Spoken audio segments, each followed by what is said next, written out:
Phase 6 is coming November 21st. AQ10, AQ20, new Emerald Dragons, an epic new PvE event with waves of enemies attacking in locations like Silithus, where you can get a ton of gold, and Brood of Nosdormu rep too. And don't forget the Scepter of the Shifting Sands questline, a chance to get your Black Karaji battle tank. Let me get you as prepped as possible, as ready as possible, so we don't miss out when we wait for Phase 6. So talking prep, the first thing you need to do is to get as many characters as possible to level 60 as quickly as you can, especially before November 21st. See, once the phase drops, you're not going to want to be leveling. You're going to want to do AQ10, the AQ20. You're going to want to do the Scepter of the Shifting Sands questline. You're not going to have time to level. So you've got to check out my leveling guide in the top right. 2 days to level 60 as quickly as possible. If you don't have time to watch that video though, the TLDR, do the incursion mob killing strat. You go into the incursions, you kill mobs as quickly as you can.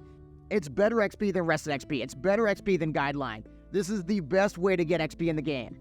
At level 60, we need to do the raids as quickly as we can. We have limited time before November 21st. We need to do Molten Core, Blackwing Lair, Zul'Gurub, Thunderant even. The first thing you need to do is get into ZG pub raids as quickly as you can. Most people doing ZG right now, they're stockpiling idols. So if you're not doing a fresh character, you should be in ZG getting idols for leg and head enchants. The leg and head enchants are still going to be BIS even in Phase 7. If there's a Phase 8, they'll still be BIS in Phase 8. So go into ZG, either get a bunch of BIS gear, or get your idols so you don't have to go back later. You're also going to want to do BWL, so the second that AQ drops, you can walk in with a bunch of BIS gear. Personally, I recommend joining a guild. They're going to be able to funnel you a ton of loot really quickly. Use the WoW forums, use the server discords to get a guild and get looted as quickly as you can. You're also going to need a ton of gold. Yes, we just saw the information that there's a new PvE event that's going to be printing money. These waves of mobs attacking Silithus, attacking Feralis, they're going to give you gold on top of the Brood of Nosdormu rep. The thing is, you're still going to want a ton of gold, whether to bribe people for the Scepter of Shifting Sands questline, for incredibly expensive raid consumes. They're only going up in price, especially if there's not going to be heroics. Very few people are going to be running dungeons like Ubers and Lower Blackrock Spire and BRD. So this is where raid consumes are going to skyrocket. You've got to get a bunch of gold. The single best gold maker right now is still ZG Trash Farm. Yes, I have a brand new video about incredibly good gold farms in the top right. But the secret is ZG Trash Farm. 70, 80 gold an hour, getting the Bijous, selling them on the auction house, and also you're getting ZG rep. It's not just that you want gold, you also want reputation as well. Yes, the Brood of Nosdormu rep is going to be covered by this brand new PvE event, but we still want to do our ZG rep and get it exalted. At the very least revered so you can use the Zanza potions in every single raid. And that's where doing ZG rep farms is a very good idea too. You can also do the thing my friend Deadly Raider is doing. You can stockpile all the materials to blast Cenarian rep the second the phase drops.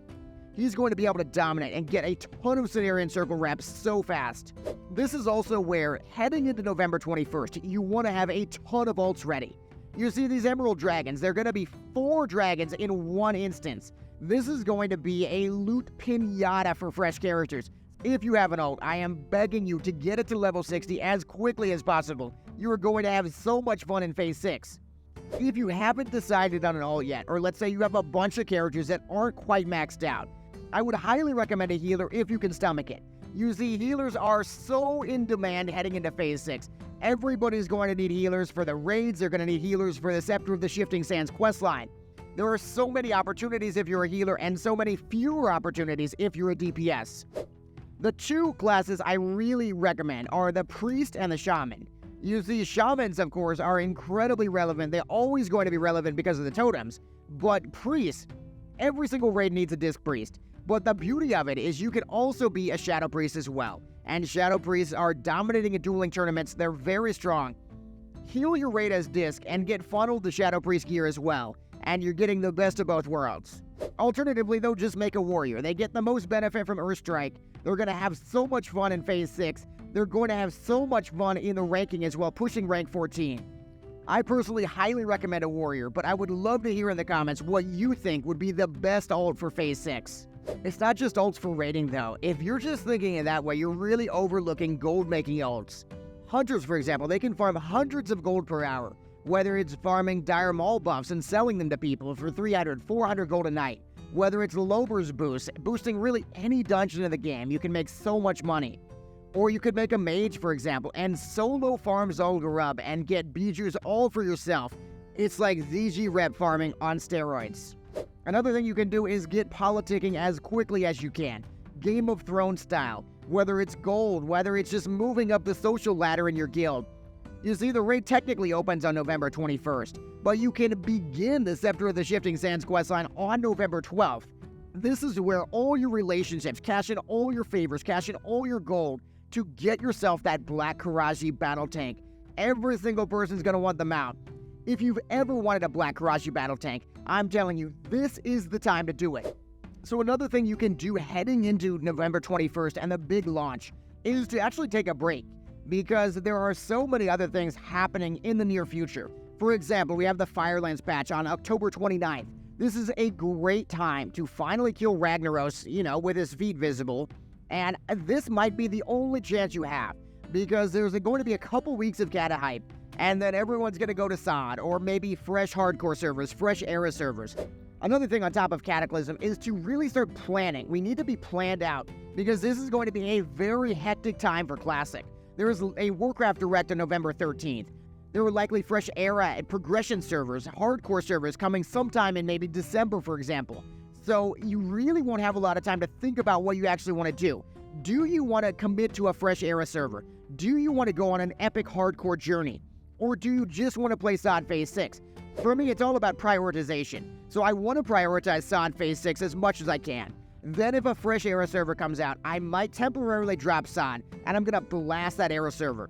And then if there's a hardcore fresh server, I'm not going to prioritize that and just play every second of the day. That's going to be more of a side thing, more of an activity I can do, and I can come back to it anytime I want. Decide what you want to do in the next couple of months, because Classic is going to be extremely hectic, and there's a lot you could potentially miss out on. So Phase 6 coming November 21st, so much to look forward to. From the war effort to the brand new PvE event that's going to print money and Brood of No Storm and rep, or the Emerald Dragons, all instance, a giant loot pinata for your alts. Or maybe you want to get the Scepter of the Shifting Sands questline, or you're just hyped for the new hardcore and era servers likely coming. I'm telling you, there has never been a better time to play Classic WoW. But I am curious, what are you most excited for? Are you most excited for Sod or hardcore or Classic era? Let me know in the comments. Thanks so much for watching. Make sure to subscribe. Otherwise, Ragnaros, he's too shy, and we'll never get to see him stand up, and that would be a real shame. Also, as you're heading into Phase 6, check out my ultimate leveling guide to get a bunch of ults ready just in time for November 21st.